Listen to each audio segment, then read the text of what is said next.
नमस्कार, आप देख रहे हैं देश का सवाल और मैं हूं सचिन। हिंदुस्तान में आस्था और धर्म बहुत ऊपर है, इतना ऊपर जहां से इंसान अक्सर अक्ल से अंधा हो जाता है। विश्वास और अंधविश्वास में अंत का अंतर है और इसी अंतर पर आज हम चर्चा करेंगे। दरअसल कहानी क्या है, हम आपको बता देते हैं। मध्य प्रदेश में बाबा बागेश्वर, जिनकी चर्चा हर तरफ है, जिनका असली नाम है धीरेंद्र शास्त्री, उनका दरबार लगता है।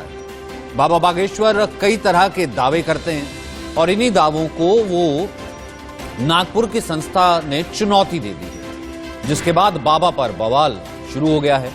बाबा का कहना है कि उनके खिलाफ साजिश हो रही है, ये सनातनी साजिश है। तो क्या है सच, क्या है झूठ, क्या है ये चमत्कार, क्या है विश्वास, क्या है अंधविश्वास, इन सब पहलुओं पर विस्तार से आज करेंगे चर्चा।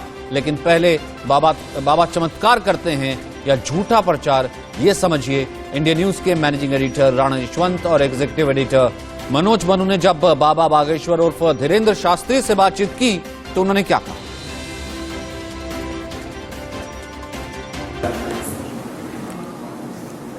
श्री सीताराम, हम बहुत अच्छे। आप बताओ, आप ठीक हो? आशीर्वाद आपका। शास्त्री जी, ये बालाजी की जो कृपा है, बनाए रखें। ये बालाजी की कृपा आप पर कब से है? देखो, हम बचपन में ही 9-10 साल से गुरुजी के चरणों में जाते थे, दादा गुरुजी के चरणों में।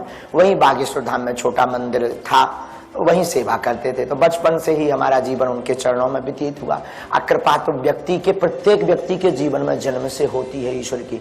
हम कुछ नया नहीं है, बस ये है कि हम अपनी गुरु परंपरा का निर्वाहन कर रहे हैं। और लोग मैंने अपना सवाल शास्त्री इसलिए पूछा कि अगर बचपन से बालाजी की कृपा है तो पिछले 2.5-3 वर्षों में आपकी प्रसिद्धि जिस तरीके से रॉकेट हुई है, उसको 4 चांद लगे हैं, तो ये पहले क्यों नहीं हुआ? कृपा तो बहुत पहले से थी, तो ये बीच के 2.5-3 वर्षों में ही हाल के कैसे हुआ?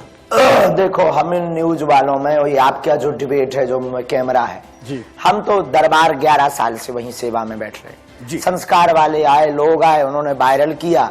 लोग आए तो उन्होंने वीडियो बनाए यूट्यूब पर, तो वो चल गए वायरल। लोगों ने कहा कि आप सनातन का प्रचार कर पाएंगे, कथा आपकी कथा में दम है और आपके दरबार में वो है, तो आप सच बोलते हैं, आप पाखंड नहीं फैला रहे, आप रुपया नहीं किसी से लेते हैं, तो बहुत अच्छा है। तो लोगों ने कहा, तो हमने बस मान लिया। अब रही बात कृपा बचपन से और 4 साल में ऐसा क्यों, आपको अभी पता लगा, अब किसी को 10 साल बाद पता लगेगा, तो इसमें हमारी क्या गलती है? उस व्यक्ति की गलती है।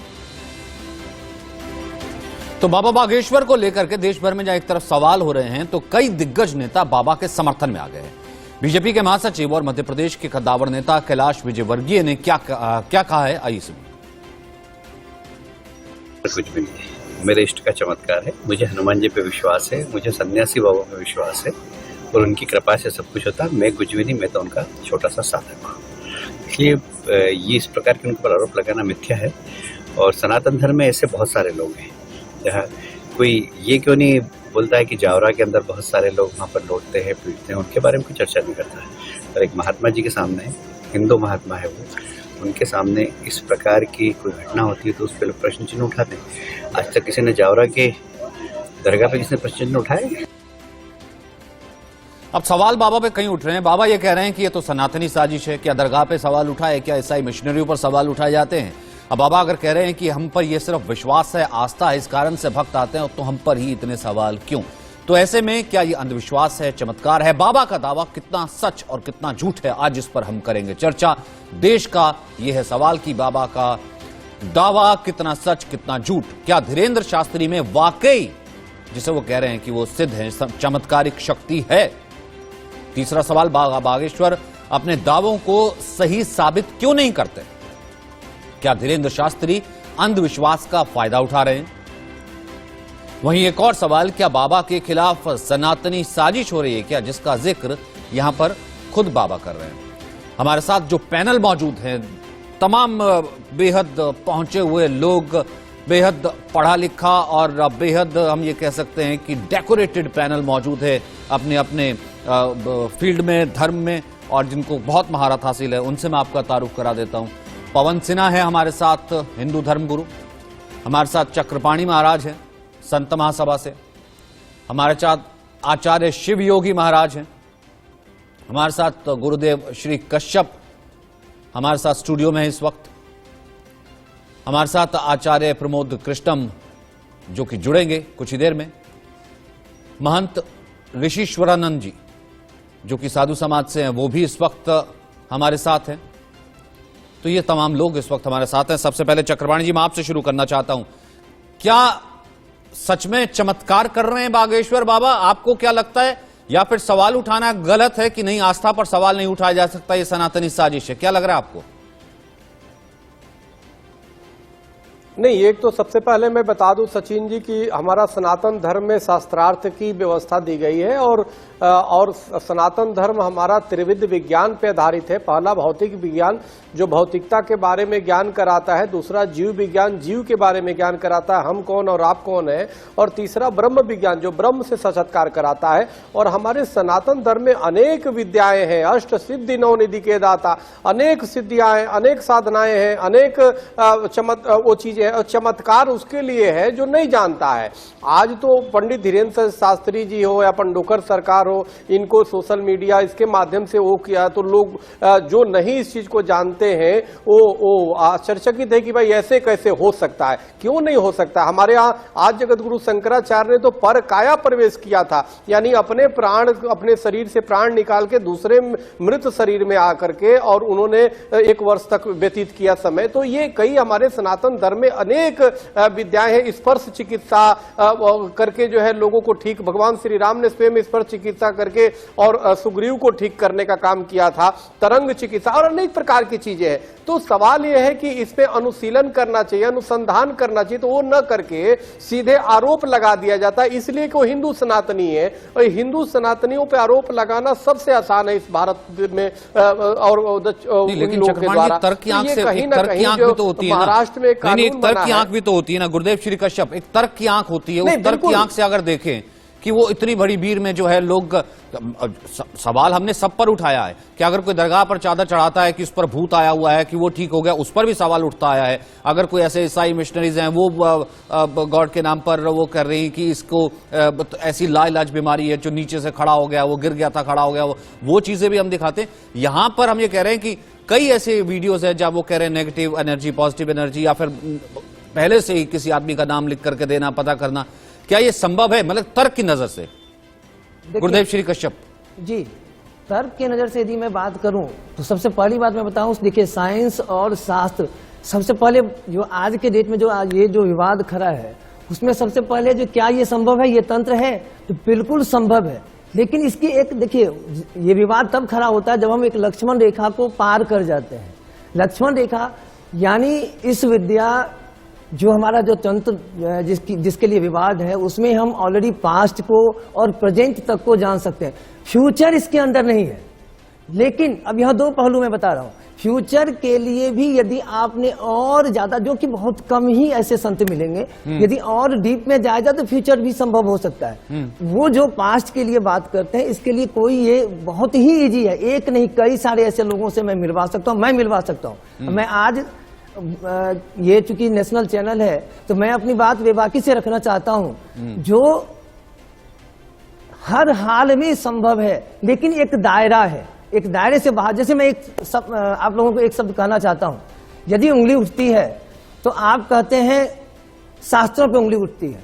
आत्मा के विषय में डंकन मैकडॉगल ने 1907 में कहा, जो आत्मा 21 ग्राम का होता है। क्या 1907 से पहले किसी के शरीर में आत्मा थी या नहीं थी? मैं एक सवाल उठाना चाहता हूं। आत्मा पहले से है, आपने जाना 1907 में, आज भी रिसर्च 1921 में, 1922 में भी रिसर्च हुआ है, जहां बिल्कुल है। अब आकार, साइज सब कह रहे हैं। हमारी देखिए, इन चीजों को मैं सबसे बड़ी बात कहता हूं, जो कोई भी देश आगे तब बढ़ता है जब उसकी संस्कृति उसके साथ होती है। क्या आप सवाल उठाएंगे जब 25 दिसंबर के दिन कहा जाता है जो जीसस खुशियां बांटता है, किसके घर में खुशियां, किसने देखा है? आप सवाल उठाएंगे? नहीं उठाएंगे। लेकिन आप ये सवाल उठाते हैं। मैं कहता हूं, यदि मैं कह रहा हूं जो भी चीजें आप देख रहे हैं मंगल लाल है, ये आज नहीं कहा जा रहा है, हजारों लाखों साल पहले से कह रहे हैं। लेकिन क्या है, आपने क्या हजारों करोड़ों डॉलर खर्च करके कहा मंगल लाल है? क्या किसी भी चीज में जहां आप अलग साबित किए हो वो आप प्रमाण कीजिए ना पहले। नहीं, लेकिन इसलिए यह बिल्कुल सत्य है।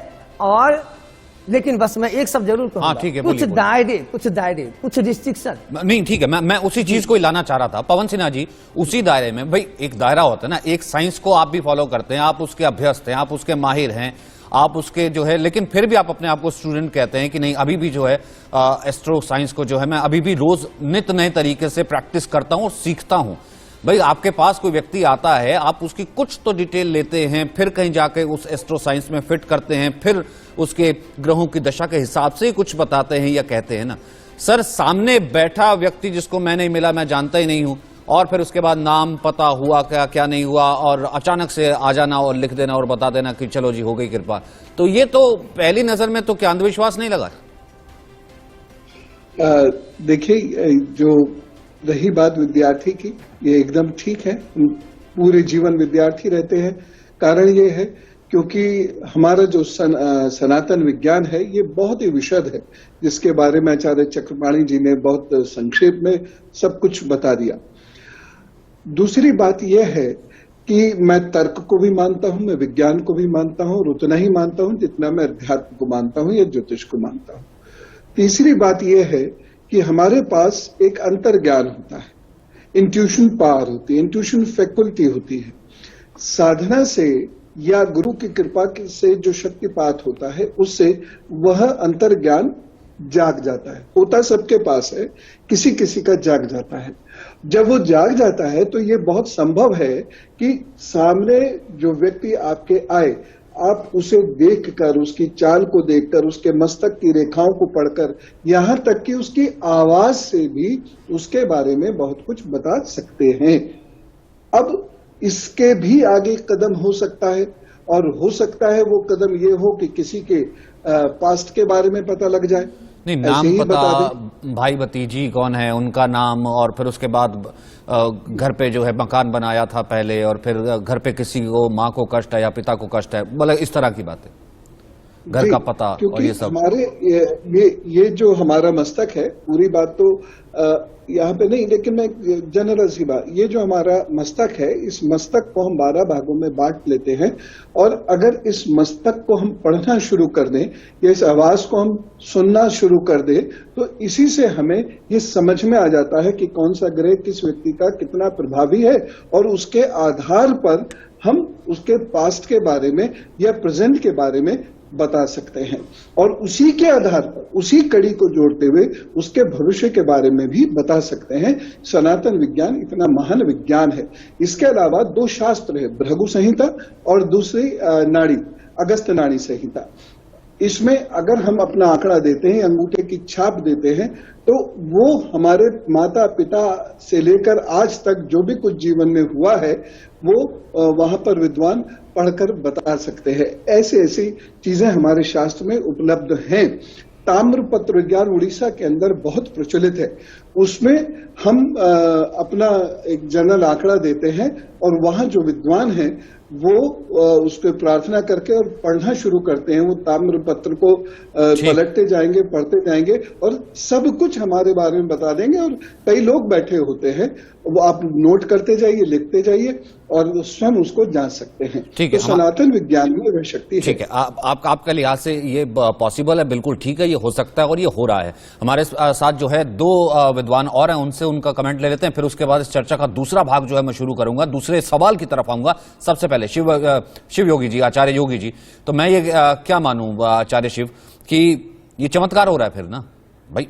मेरे लिए तो, मेरी आंखों के लिए तो चमत्कार हुआ, और ये चमत्कार सनातन में पॉसिबल, मैं ऐसा कहूं जी।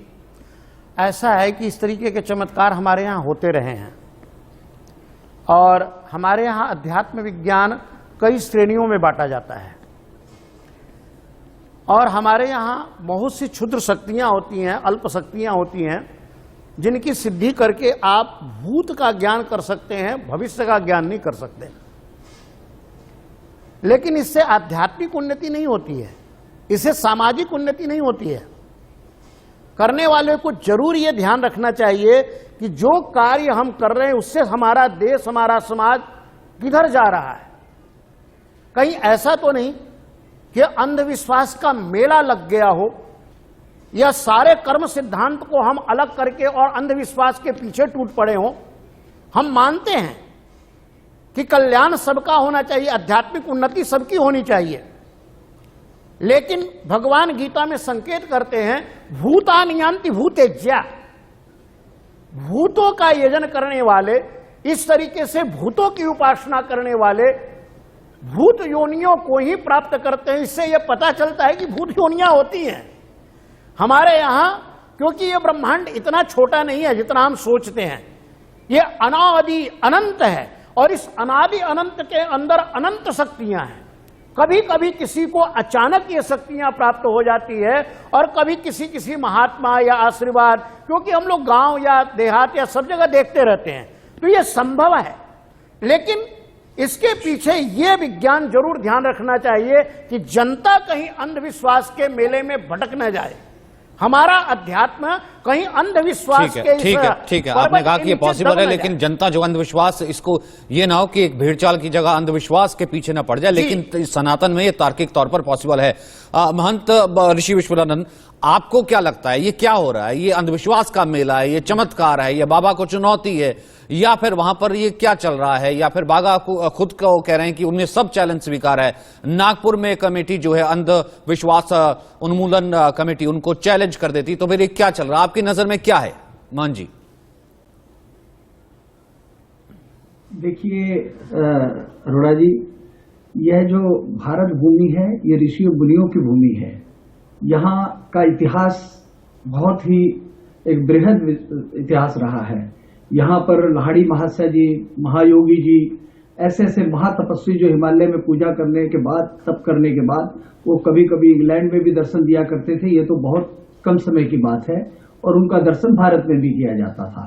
और रही कोई भी साधु महापुरुष जब बनते हैं तो निश्चित रूप से उनकी कई जन्मों की तपस्या होती है। और जब हम अपने इष्ट में और अपने गुरु में जब विश्वास रखते हैं तो सच मानिए कि उनकी, आप देख रहे होंगे वीरेंद्र शास्त्री जी को, आपके पूरे मीडिया पे चल रहे हैं, उनको बिल्कुल एकदम निश्चल स्वभाव से, एक बालक वाले स्वभाव से आपके साथ वो बिल्कुल उपस्थित हो रहे हैं। उससे ये स्पष्ट होता है कि उनको अपने इष्ट में पूर्ण विश्वास है। और जहां तक ये हमारे नागपुर वाले हैं, तो नास्तिक लोगों का कोई धर्म नहीं होता है। नास्तिक लोगों का कोई भी धर्म नहीं होता है। वो किसी भी प्रकार की कहीं पर भी टिप्पणी करने से ऐसे लोग पीछे नहीं हटते हैं। तो हम तो सब लोग उनकी हम निंदा करते हैं आपके माध्यम से। तो ये ऋषि मुनियों की भूमि है, यह तपो है, ये तपो भूमि रही है। तो ये कोई चमत्कार नहीं है, उनको अपने इष्ट पर विश्वास है, इसका हम पूर्ण समर्थन करते हैं। जब एक साधक अपनी साधना में जाता है तो निश्चित रूप से ये तो बहुत छोटा आविष्कार है, इससे भी बड़े बड़े आविष्कार हो सकते हैं। यह है हमारे देव इस सनातन की सबसे बड़ी। लेकिन मोहन जी, मैं एक तस्वीर अभी दिखा रहा हूँ, भाई लाखों लोग आए हुए हैं कि बाबा वहां पर चल रहे हैं एक ओपन जीप में, जैसे वो ऐसे वो हाथ से जैसे कुछ छिड़क रहे हैं, ऐसे हाथ हाथ कर रहे हैं, लोग भागते चले जा रहे हैं, भागते चले जा रहे हैं, गिरते चले जा रहे हैं। अब ये वीडियो, ये अंधविश्वास नहीं मानूं तो क्या है ये कैसे सिद्धि? फिर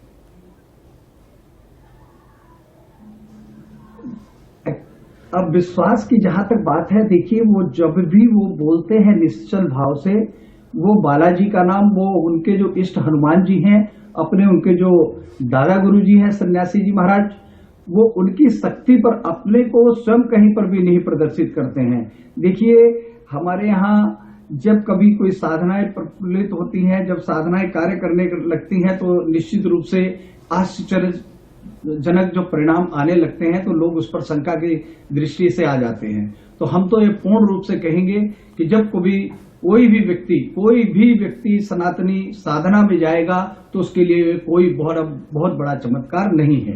नहीं, उसकी और ये चैलेंज को तो स्वीकार कर रहे हैं बाबा, वो तो कह रहे हैं कि आ जाइए, जिसने भी चैलेंज दिया मैं तो 30 लाख का इनाम भी दूंगा, और बाकायदा जो है चैलेंज को स्वीकार करता हूं। इसमें तो खैर कोई शक नहीं, चक्रपाणी महाराज की कोई ऐसा नेटवर्क, कोई ऐसी जगह, कोई ऐसा यूट्यूब या कोई ऐसा यूं कहिए कि सिर्फ अखबार से लेकर के मोबाइल तक पे वीडियो कोई चलाने वाला व्यक्ति ही शायद नहीं होगा जिस तक को बाबा ने इंटरव्यू नहीं दिया होगा और बार बार नहीं दिया होगा। इसका मतलब ऐसा है वो लगातार एक्सेसिबल है, लगातार अपनी बात और वही चीजें वो कह रहे हैं कि अगर आपको लगता अंधविश्वास है तो साबित करके दिखाओ, लगता अंधविश्वास है तो साबित करके दिखाओ। उनके पास सिद्धि है, वो ऐसा कर रहे हैं।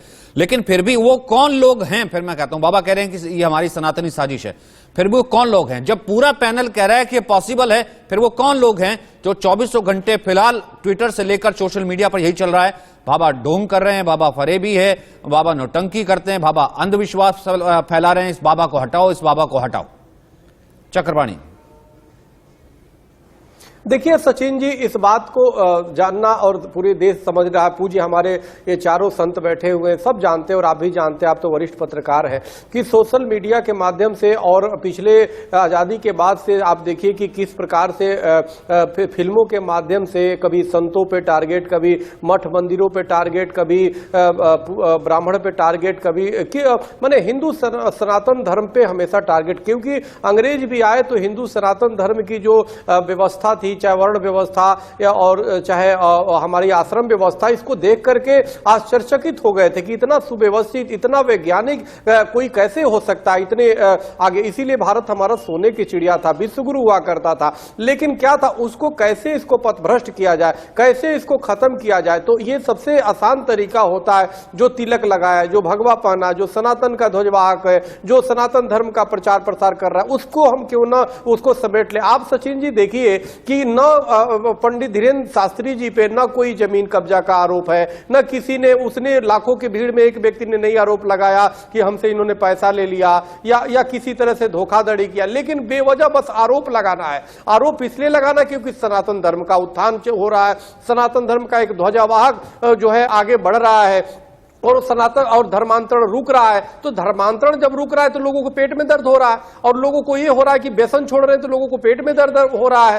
तो ये कहने का मेरा मतलब है कि निश्चित रूप से, और हम सभी सनातनी और सभी लोग सिर्फ राष्ट्रोत्थान में लगे रहते हैं, चाहे हमारे पूज्य पवन सिन्हा जी आध्यात्मिक गुरु बैठे हुए, नशा के खिलाफ इनका काफी आंदोलन होता है, पूज्य हमारे जितने संत बैठे हुए हैं यहाँ पे, चाहे हरिद्वार से चाहे और भी सभी लोग, वृक्ष का बहु न फल बछे नदी न संचय, परमार्थ के कारण साधु भया शरीर, वो परमार्थ के लिए है, वो राष्ट्र के लिए है, वो निश्चित रूप से वो सनातन और विश्व की कल्याण की भावना से काम करते हैं। तो अब उनको कहीं ना कहीं अखड़ता है कि भाई जब ये निर्लिप्त है किसी चीज में, तो ये तो स्वाभाविक है कि ये तो जो है हमारी कहीं ना कहीं पाश्चात्य जो कल्चर है उसको घुसने नहीं देगा। तो ये कई प्रकार की चीजें होती हैं जो घेर के, उनको सनातन धर्म में अनुशीलन नहीं करना है, उनको अध्ययन नहीं करना है सनातन धर्म का, बस आरोप लगाना है। कभी कोई रामचरित मानस पे आरोप लगा देता है, कभी भगवान राम के पे प्रश्न चिन्ह उठा देता है कि ये तो काल्पनिक चरित्र है, और फिर तो इस तरह की बातें, कभी संतों पे आरोप, कभी मठ मंदिरों पे आरोप,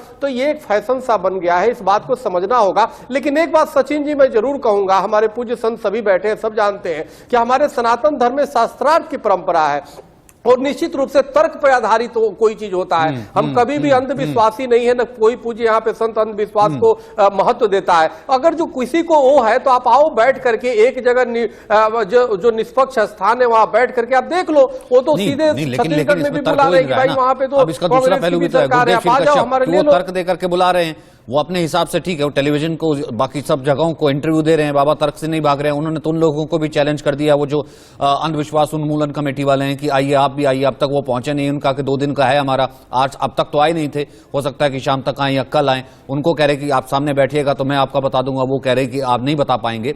क्या सच में जो है ये साजिश है जो इस वक्त उनके खिलाफ जो है, जो लगातार एक ऐसी लॉबी भी है जो भी एक काम कर रही है कि नहीं भैया ये तो फ्रॉड है, ये तो फ्रॉड है, फिर तो फ्रॉड है? गुरुदेव श्री कश्यप को कहना चाहूंगा, देखिए एक्चुअली क्या है,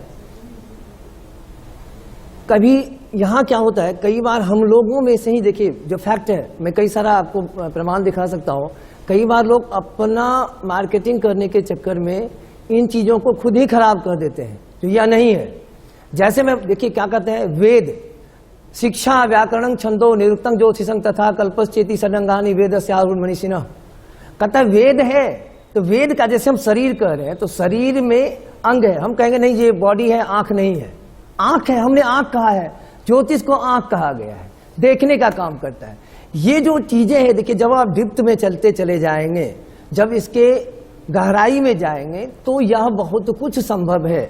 और इस पे सबसे देखिए विडंबना रही है जो हम इसके विरोधी हैं और भारत में ही विरोधी हैं। आज जर्मन में संस्कृत पढ़ा जा रहा है, हम अपने बच्चे को जर्मनी पढ़ाते हैं, ये बहुत अच्छी बात है। जर्मन संस्कृत पढ़ रहा है। हम अपनी चीजों को यदि अच्छे से मजबूती से यदि आगे बढ़ाएंगे तो यह एक कहते हैं ना, जो विश्व गुरु और आध्यात्मिक गुरु भारत था, है और रहेगा, मजबूती के साथ रहेगा। इस पे जैसे अभी चक्रपाणी महाराज जी बोले, जो आपको शास्त्रार्थ, देखिए कहता है, शास्त्र कहता है, जो जिस दिन विद्वानों में एकमतता हो जाए, जिस दिन सांप से डर समाप्त हो जाए और जिस दिन सिंह सोना छोड़ दे, उस दिन कहता है सृष्टि का नाश हो जाएगा। तो ये जो हमारी संस्कृति है, यह देखिए कहता है ये शास्त्रार्थ करो और तब फिर जाके निचोड़ पे पहुंचो। विज्ञान कभी भी किसी भी चीज को, इसमें कभी भी ये कहता है, जब जहां पे जवाब नहीं होता विज्ञान को, तो विज्ञान कहता है हम इससे अछूते हैं। मुझे एक चीज बताइए, आज उनको कहा जा रहा है जो यहाँ पे सब सार्वजनिक रूप से प्रमाणित करें। मैं पूछता हूं, कोई डॉक्टर ऑपरेशन करता है, आप उसको क्या कह सकते हैं? जो खुले मैदान में ऑपरेशन करो और सक्सेस करके दिखाओ। आज किसी मेडिकल साइंस पे आप उंगली उठाते हैं, क्या सारे के सारे पेशेंट सक्सेस होते हैं? यदि नहीं होते हैं तो फिर उन पे उंगली नहीं उठती है, फिर इस पे ही उंगली क्यों? बस मेरा सीधा एक सवाल है। नहीं, बाबा कोई ऑपरेशन थोड़ा ना कर रहे हैं।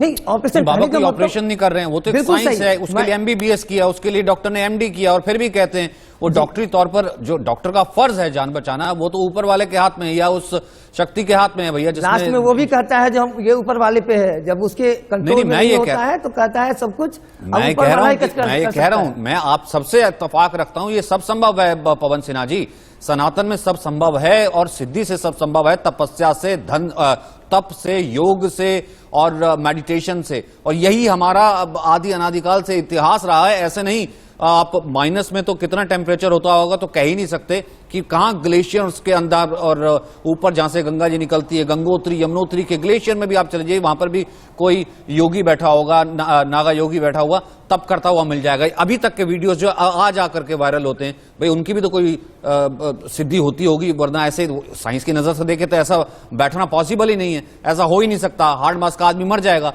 लेकिन बाबा वहां बैठे हैं, बाबा सिद्धि कर रहे हैं, बाबा ने थोड़ी सी आग लगाई हुई है और अपना चल रहे हैं ग्लेशियर के बिल्कुल बगल में, जहां पे इंसान मर जाता है।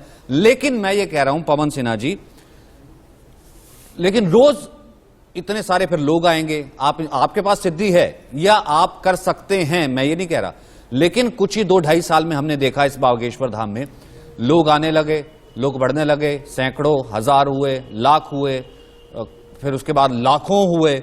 अब देखिए हर जगह रिद्धि सिद्धि होगी, विदेशों से आ रहे हैं लोग, बाकायदा आ रहे हैं। वो ठीक है, बाबा पैसे नहीं लेते, लेकिन अब इतनी पब्लिसिटी हो गई है तो अब बाबा का तो कल्याण होगा ही होगा, बागेश्वर धाम का भी कल्याण होगा ही होगा, इतनी बड़ी उसकी हो जाएगी। फिर प्रॉपर्टीज की बात की जा रही है, फिर करोड़ों करोड़ के अफेयर की बात की जा रही है, ये सवाल तो उठते ही है ना। फिर क्या वो सिद्धि उस दिशा में नहीं चलेगी, इस अलग दिशा में?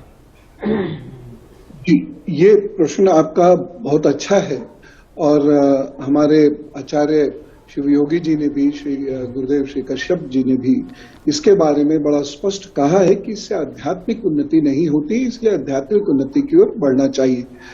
पूजनीय महंत जी ने भी इस बात को कहा कि मनुष्य का कल्याण होना ये बहुत आवश्यक है, लेकिन उसके साथ साथ शास्त्र की जो दिशा हो वो इस प्रकार से हो कि ये मनुष्य की, मनुष्यत्व की, मनुष्य की सोच की दशा भी बदले। ये दोनों ही दायित्व किसी भी संत पर होते हैं, क्योंकि वह संत अपने लिए नहीं जीवित रहता, अपने लिए जी नहीं सकता, और अनेक जन्मों की तपस्या के बाद उसे ये प्राप्ति होती है कि वह किसी और के लिए या समाज के लिए या राष्ट्र के लिए जीना शुरू कर दे। तो जहां एक इस प्रकार की बात है कि बहुत सारे लोग आ रहे हैं, वहां इस प्रकार का भय भी उत्पन्न हो जाता है कि कहीं ऐसा ना हो कि ब्रह्मचर्य खंडित हो जाए। ब्रह्मचर्य का यहाँ पर मतलब आचरण से, ब्रह्म स्वरूप आचरण कहीं खंडित ना हो, मर्यादाएं कहीं खंडित ना हो। तो लेकिन जो व्यक्ति अपने गुरु के सानिध्य में है तो वह गुरु के आदेश की अवहेलना नहीं करता। मैं उन्हें व्यक्तिगत तौर पे तो बिल्कुल नहीं जानता, लेकिन अगर वह गुरु आदेश में है तो फिर वो इस रास्ते नहीं जाएंगे, ऐसा मुझे लगता है।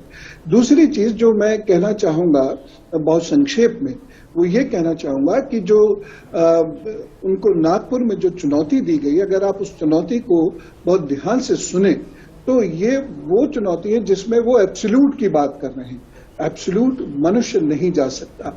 एब्सोल्यूट केवल भगवान ही जा सकते हैं कि कमरे के उधर रखा होगा। अब वो ये भी बताएं कि कमरे में उधर क्या रखा हुआ है, फिर 2 बार हम उनसे ये चेक करवाएंगे। देखिए, ऐसा नहीं है। एक और तो हम कहते हैं विश्वास नहीं है, और दूसरों में एब्सोल्यूट की बात करते हैं।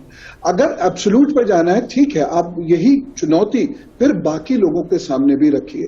बाकी लोग जो मंच पे पछाड़े खा रहे हैं, जो देखने से लग रहा है 5 मिनट में किडनी ठीक हो जा रही है किसी की, कोई व्हील चेयर पे बैठ के आ रहा है, कुछ होती है और उसके बाद वो दौड़ना शुरू कर देता है। तो मैं उस पवित्र शब्द का प्रयोग यहां नहीं करूंगा, उन लोगों को भी नहीं करना चाहिए, लेकिन यह भी एक तरीके की जगलरी है, और ये जगलरी है, और जो सनातन संस्कृति बताती है वो जगलरी नहीं है। और इनसे पहले भी अनेक ऐसे लोग हुए हैं जो केवल, लेकिन आप इसे कैसे कह सकते हैं? मैं वही तो मैं कह रहा हूं कि अगर वो जगलरी है जो की है, अगर वो जगलरी है जो की है, कि बिल्कुल ये पॉसिबल ही नहीं है, ये तो आप सभी भी जानते हैं भैया, वो ठीक है। आप ये कह रहे हैं कि सनातन पॉसिबल, कि व्हील चेयर पे बैठा है, उसके घुटने टूटे हुए हैं, वो चल ही नहीं सकता, तो वहां से जो है गॉड का नाम लेकर के एक पर्टिकुलर जो है प्रेयर हुई, फिर वो खड़ा हो गया और भागने लग गया वहीं पे खड़े होकर के, और ये सब चीजें देख रहे हैं हम। ये लोग, ये पॉसिबल नहीं है। हमें मालूम है कि ये सब जो है जगलरी चल रहा है, सिर्फ तमाशा चल रहा है, और ये लोगों को सिर्फ अपने फॉलोअर्स बढ़ाने के लिए, ताकि लोग आए, अपना धर्म अपना लें, और तमाम चीजों के लिए हो रहा है। लेकिन जब आप ये कहते हैं कि सनातन में पॉसिबल, मैं ये कह रहा हूं कि यहां पर भी तो ऐसे वीडियोस हैं पवन सिन्हा जी, जिसमें यही बागेश्वर धाम वाले शास्त्री जी जो हैं, वो ऐसे सेम वही चीजें कर रहे हैं। वो हाथ से जैसे कुछ स्टेज पे खड़े हैं, फेंक रहे हैं, तो लोग ऐसे पागलों की तरह नीचे गिर रहे हैं, लोट रहे हैं, पोट रहे हैं, वो ऐसे खड़े हो जा रहे हैं तो खड़े हो रहे हैं, तो वो कह रहे हैं कि मैं नेगेटिव एनर्जी इनके अंदर से ले रहा हूं, पॉजिटिव दे रहा हूं। तो वो भी तो इस तरीके के वीडियोस आ रहे हैं। क्या ये जगलरी नहीं? ये तो मैं नहीं कह सकता कि वो वास्तव में ऐसा कर पा रहे हैं कि नहीं कर पा रहे हैं, क्योंकि मैं इस विषय में नहीं कुछ कह पाऊंगा। लेकिन इस विषय में मैं जरूर कह सकता हूं, हमारे यहाँ एक विधा होती है प्रश्न की, प्रश्न कुंडली उसकी बनाई जाती है। तो जैसे ही मनुष्य कोई सामने आता है, और यदि जागृत अवस्था में संत वहां बैठा हुआ है या ज्योतिषी वहां बैठे हुए हैं, तो वो उस प्रश्न को समझकर और उसको देश काल से जोड़कर वह अपने मन में एक कुंडली बनाकर उसके प्रश्नों का उत्तर दे सकते हैं। और 3 महीने से 9 महीने के बीच की अवधि उसकी होती है, जिसमें उस प्रश्न का उत्तर निकलेगा और सटीक वैसे ही जाएगा। तो यह तो विधा है और प्रश्न कुंडली है, प्रश्न कुंडली पढ़ाई जाती है, और यह इतना एक सफल विज्ञान है, विधा है, कि विदेशों में भी इसे लोगों ने पढ़ना शुरू कर दिया है। तो ये तो बहुत वर्षों से इसका प्रयोग हो रहा है। अब हम फूक रहे हैं कुछ, और उससे लोग पछाड़े खाकर गिर रहे हैं, इसमें कितनी सत्यता है मैं इसके बारे में कुछ नहीं कह पाऊंगा। मैंने ये देखा नहीं है, तो मैं इसके बारे में उस पार्ट को अलग रखते हैं। नहीं, ठीक है बाबा, आप जो नाम देकर, शक्ल देकर के नाम लिख देते हैं, उसका प्रश्न लिख देते हैं, उसका दुख निवारण लिख देते हैं। आप ये कह रहे हैं कि वो अपने गुरु का नाम लेते हैं, दादा गुरु का नाम लेते हैं, उन्हीं से शुरू करते हैं, बालाजी का नाम लेते हैं, उससे बार हो जाता है। ये ऐसा पॉसिबल है, तमाम लोग ये कह रहे हैं। लेकिन मोहन जी, फिर वो तमाम लोग कौन है जो कि इन सब चीजों को कह रहे हैं? तो वो कह रहे हैं कि सनातन में, जब आप सब लोग कह रहे हैं, अब बाबा तो नहीं गए थे किसी को कहने के लिए कि भैया मेरे पास आओ, तो वो सब लोग कौन है? नहीं जी सिद्ध करो, नहीं जी सिद्ध करो, वरना आप ढोंगी हो, पाखंडी हो, अंधविश्वासी हो, और ये हो और वो हो, आपको जेल होनी चाहिए। वहां पे कई लोग तो जो पहुंच गए FIR करवाने के लिए भी, नहीं जी वहां पर तो अंधविश्वास की FIR होनी चाहिए, पुलिस में जाना चाहिए। वो फिर ताकतें कौन है? ये क्या चल रहा है फिर मोहन जी?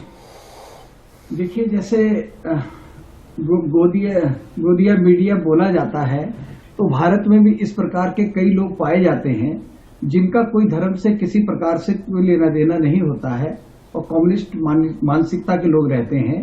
तो उन लोगों का एक ही कार्य है कि वो, और सबसे बड़ा दुर्भाग्य हमारे लोगों का ये है कि ना कोई इस्लाम पर बोल सकता है, ना कोई मिशनरियों पर बोल सकता है। वो सिर्फ एक ही टारगेट मिलता है उनको, वो हिंदू धर्माचार्य। जबकि सर्वे भवन्तु सुखिनः सर्वे सन्तु निरामया की पूरे विश्व की शांति के लिए यदि कोई संदेश देता है। और आपके माध्यम से एक बात और कहना चाहता हूं कि पूरे विश्व की जो भी भाषाएं हैं उसकी जननी संस्कृत है, और जितने भी आविष्कार पूरे विश्व में हो रहे हैं वो हमारे वेदों से लिए गए हैं। जर्मन का भी बता रहे थे कश्यप जी भी, और हमारे सभी महापुरुष जितने भी आज के पैनल पे हैं बड़े विद्वान हैं, आप ये विचार करिए, आपकी पूरी मीडिया पर भारत के लब्ध प्रतिष्ठित संत एक संत के लिए ये कह रहे हैं कि उनकी साधना है, वो साधना का परिणाम है। अब इससे ज्यादा प्रत्यक्ष को प्रमाण की आवश्यकता नहीं है। और नासा ने तो हमारे गायत्री मंत्र को भी इतना बड़ा, परमाणु से भी ज्यादा विस्फोटक बताया गया है कि आप पूछिए कि पूरी दुनिया के लोग हमारे भारत में शांति के लिए आते हैं। हमारे यहाँ योग की सबसे बड़ी नगरी ऋषिकेश है। आप मेरा ये विनम्र आग्रह है कि आपके इस चैनल से कि कम से कम इसको विश्राम दिया जाए, और जिस प्रकार से ये लोग कर रहे हैं, हम सनातनी धर्माचार्य सब एक जगह पर हैं। यदि इसकी कोई आवश्यकता पड़ी तो इस तरीके के लोगों के सामने हम उसका ठीक से जवाब देंगे। यह बात ठीक नहीं है कि हमारे धर्माचार्य के ऊपर इस तरीके की अनर्गल सब बातें हों। आचार्य शिव योगी, परीक्षा सिर्फ सनातन की होती रहेगी, यहाँ पर जो जवाब है वो सिर्फ सनातन देता रहेगा, और जो प्रूफ कीजिए वो सनातन ही करता रहेगा, वरना अंधविश्वासी। ऐसा है कि सनातन के ऊपर सदा से प्रहार होता रहा, और आज से नहीं हजारों साल से प्रहार होते रहे, और सबका हमने उत्तर दिया है, क्योंकि हमारे पास सबका उत्तर है। और यहाँ वाद विवाद की हम वो लोग नहीं हैं जो आप वाद विवाद करने आएंगे तो अपनी पोथी लेकर के भाग खड़े होंगे। आप हजारों साल भी शास्त्रार्थ करेंगे तो हम विज्ञान सम्मत उन्नत आपको उत्तर देते जाएंगे, चाहे आप और किसी भी विषय में करें, क्योंकि भारत का जो अध्यात्म है वो बहुत साखी है। आंतर विज्ञान, बहिर्विज्ञान, और यहां तक आपका अध्यात्म विज्ञान, भौतिक विज्ञान, भूत विज्ञान सब प्रकार का है। लेकिन ये जो चीज हो रही है इस समय समाज में, इसको थोड़ा संभालने की जरूरत है। कहीं ऐसा नहीं हो कि हम अध्यात्म के नाम पर फिर दूसरे प्रपंचों में फंस जाएं। क्यों? क्योंकि हमारे यहां विद्या है, लेकिन आप ये सदा ध्यान रखिए कि बड़े बड़े सिद्ध संत हुए हैं, यहाँ की दशमेश गुरु भी हुए हैं, और बड़े बड़े तुलसी महाराज एक से गुरु हुए हैं, लेकिन उन्होंने कभी चमत्कार दिखाने का दावा नहीं किया। उन्होंने मानव जीवन को ऊपर उठाने के लिए प्रयत्न किया। इससे यह सिद्ध नहीं हो जाता है कि ये चीजें नहीं है, हमारे समाज में सब है, लेकिन वह इतनी ही मात्रा में रहनी चाहिए कि हमारा वेद का सिद्धांत दूषित न हो, हमारे शास्त्र का सिद्धांत दूषित न हो, तो यहाँ पे हो रहा दूषित नहीं। क्या यहां दूषित हो रहा है? ऐसा है कि जो चीजें हमें अब दिखाई पड़ रही है, ऐसे शास्त्री जी को वहां से भागना नहीं चाहिए था। सबसे बड़ी बात मैं ये कहना चाहूंगा कि अध्यात्म शक्ति संपन्न व्यक्ति कहीं डरता नहीं है। उनके पास आध्यात्मिक शक्तियां हैं, वो उनको बुलाएं, उनका उत्तर दें, संवाद करें, और जो वो पूछना चाहते हैं उसका ठीक भली भांति उनको प्रसन्न करके और सनातन धर्म की रक्षा करें। ये हमारा अपना मत है, और वो जो कर रहे हैं राम कथा, समाज की चेतना, राष्ट्र के लिए काम, उसका हम प्रबल समर्थक हैं। लेकिन ये भूत प्रेत अंधविश्वास, इसको हम बिल्कुल नहीं मानते। हम सोचते हैं कि समाज को इन चीजों से सावधान रहना चाहिए। ठीक है, अब आकर के चक्रपाणी जी, अब आकर के चैलेंज स्वीकार कर लेना। ठीक है, सनातन के खिलाफ आपने कहा कि साजिश हो सकती है, अब आकर के चैलेंज स्वीकार कर लेना। और फिर उसके बाद कहा कि 2 दिन के, क्योंकि वहां पर वो 2 दिन पहले ही जो उनकी कथा थी, 2 दिन और थी, 2 दिन पहले ही उनका कार्यक्रम खत्म हो गया, वहां पर सवाल उठने शुरू हुए नागपुर में। तब ये पूरी कहानी, ये पूरी कथा जो इस तरीके कंट्रोवर्सी की शुरू होती है, वहां से शुरू होती है। उनको आना नहीं चाहता शास्त्री जी जो ये कह रहे हैं। गुरुदेव, आपको लगता है कि ये ठीक है, उससे चीजें और बेहतर होती सनातन के लिए? चक्रपाणी जी। देखिए, एक बात सचिन जी, वो ठीक है, पूज्य महाराज जी जो भी कह रहे हैं अपनी उनकी विचार है, और सही, हमारे यहाँ शास्त्रार्थ की परंपरा है बिल्कुल, और सांच को आँच नहीं होती, तो निश्चित रूप से। और हमें लगता है कि उनका जो कार्यक्रम था उतने ही दिन का था, उन्होंने सफाई दिया भी था पंडित धीरेन्द्र आचार्य जी ने, और वो आ गए। तो मूल विषय ये है कि जो मानव जी हैं उनके बारे में अध्ययन करना बहुत जरूरी है, कि जो ये संस्थान है जो संतों पे हमेशा चैलेंज करते हैं कि उनका वो काम ही है चैलेंज करना। वो जो भी जिसको भी देखते हैं कि कोई किसी की पब्लिसिटी, कोई हिंदू सनातन धर्मी पब्लिसिटी प्राप्त कर रहा है और सनातन धर्म के लिए कार्य कर रहा है, तो तुरंत जो है वो तुरंत खड़े हो जाते हैं और वो अंधश्रद्धा कानून जो दबाव डाल के वहां पे उस समय 2003 में सरकार से बनवा लिया, उसके आड़ में उसको फंसाने का प्रयास करते हैं। मूलतः उनका जो विशेष जो वो है, उनकी नजरिया ठीक नहीं है। उनकी नजरिया सिर्फ बदनाम करना है, सिर्फ छवि खराब करना है। आप जरा देखिए ना कि बिना कुछ किए पहले ही पाखंडी घोषित कर देना, यानी तुम वन साइडेड पहले ही हो। अगर तुम्हें उसको अनुशीलन करना, उसको समझना होता, आप तो जाते। एक व्यक्ति ने आरोप नहीं लगाया है पंडित आचार्य धीरेन्द्र जी पर, लेकिन वो तुरंत पहले ही कह दिया कि नहीं ये तो फर्जीवाड़ा है, ये तो फर्जी है। अरे भाई, जो चीज आप नहीं समझ रहे हो इसका मतलब है थोड़े क्यों फर्जी हो जाता है। आप जाते वहां पे जैसे जाया जाता है और जा करके बोलते जी मैं चाहता हूं आपका थोड़ा परीक्षण करना, थोड़ा सा वो करना, मैं परीक्षा लेना, सीधे बोल देते हैं। उसमें कौन सी बड़ी बात है? जो आज भी आ जाए ना, हजारों की भीड़ में से कहता है कि किसी एक को उठा के लाइए और उसके बारे में पहले सेटिंग भी तो हो सकती है, तो आपको भी बता देगा, निश्चित बता देगा। वही तो उसी पर तो सवाल है, तो वो भी तो सेटिंग हो सकती है। नहीं, वो आज भी आ जाए बागेश्वर धाम आकर के और उनको सारी चीजें बताई जाएगी। वो आने के लिए पहले तैयार तो होवें। आने से पहले आप अपनी प्रोपेगेंडा फैला करके और सनातन धर्म को बागेश्वर धाम सरकार के नाम पर बदनाम फैलाना, ये बिल्कुल ठीक नहीं है, बिल्कुल गलत है। अच्छी बात, सही बात नहीं है। एक व्यक्ति के कारण देखिए सवाल यहाँ पे सनातन धर्म आ जाता है ना सचिन जी। वो हाँ बिल्कुल बिल्कुल ठीक कह रहे हैं, सनातन धर्म इसमें बीच में आ जाता। अब जरा देखिए कि एक अब आचार्य पंडित धीरेन्द्र जी की बात नहीं है, वो पूरे सनातन को टारगेट वो लोग करते हैं। वो केवल बागेश्वर धाम के ऊपर प्रहार नहीं हो रहा है, सनातन धर्म को बागेश्वर के बहाने सनातन धर्म के ऊपर प्रहार किया जा रहा है। बागेश्वर धाम तो एक बहाना है, बिल्कुल बिल्कुल प्रहार सनातन धर्म के लिए रहा है। और जब सनातन धर्म पर प्रहार होगा तो हम सब संत उसके पीछे खड़े हो जाएंगे। हम गलत काम का सदा विरोध करेंगे, लेकिन राष्ट्र के लिए कोई काम करता है, सनातन धर्म के लिए कोई काम करता है, राष्ट्रीय चेतना के लिए कोई काम करता है, दलितों के लिए कोई काम करता है, आदिवासियों के लिए कोई काम करता है, गरीबों के लिए काम करता है, तो हम उसको इस आध्यात्मिक शक्ति के लिए समर्थन देने के लिए उसके पीछे खड़े। नहीं, फिर ये चुप्पी क्या कहलाती है ना महाराज जी? मुझे एक बात बताइए ना, जहां पर देश ही सनातनी, आप ये कहते हैं हिंदू राष्ट्र आप कह नहीं सकते हैं, ठीक है, सेकुलर राष्ट्र है। मुझे एक बात बताइए ना, हिंदू राष्ट्र नहीं है, सेकुलर राष्ट्र है। मुझे एक बात बताइए, नहीं एक सेकंड, मुझे एक बात बताइए ना, फिर आप मुझे एक बात बताइए, ये चुप्पी क्या कहलाती है जिसे सेकुलर चुप्पी कह देते हैं? ये सेकुलर चुप्पी कह देती है। और जिसमें सुनिए सर, नहीं सुनिए, ये चुप्पी जो है सेकुलर जो चुप रहना है तो सेकुलर है। अगर आपको और ज्यादा सेकुलर दिखना है तो आज जरा ट्विटर पर और सोशल मीडिया पर चले जाइए। वहां पर पढ़े लिखे लोगों की, जाने माने लोगों की लाइन लगी हुई है, this is fraud, this is ये और दिस इज ढोंगी बाबा और ये सब। ये आध्यात्मिक चेतना की लाइन है, ये केवल पाखंड और ढोंग की लाइन नहीं है, ये आध्यात्मिक चेतना की लाइन है। और आध्यात्मिक चेतना वो फैला रहे हैं। ये जो पाखंड कह करके हल्ला कर रहे हैं, ये वहां उस बागेश्वर सरकार के सामने आए और यदि वो प्रमाणित नहीं करते हैं उसके बाद आपको कहने का अधिकार है कि वह पाखंडी है। नहीं तो देश के इंटेलेक्चुअल जो हैं पवन सिन्हा जी, वो तो साबित करने पर तुले हुए हैं। पवन सिन्हा जी का अपना मत हो सकता है। पवन एक सेकंड मैं पवन सिन्हा जी से सवाल पूछ रहा हूं, पवन सिन्हा जी से सवाल पूछ रहा हूं कि पवन सिन्हा जी, देश के इंटेलेक्चुअल तो अभी से लगे ही हुए हैं। आपने देखा होगा तमाम इसमें पत्रकार भी हैं, तमाम लोग भी हैं जो सो कॉल्ड मैं कह सकता हूं लेफ्ट विंग के, जो अभी से कह रहे हैं कि he is a fraud, he is a fraudster और फलाना और ये सब चीजें चली रही हैं। पर और ज्यादातर लोग जो है चुप।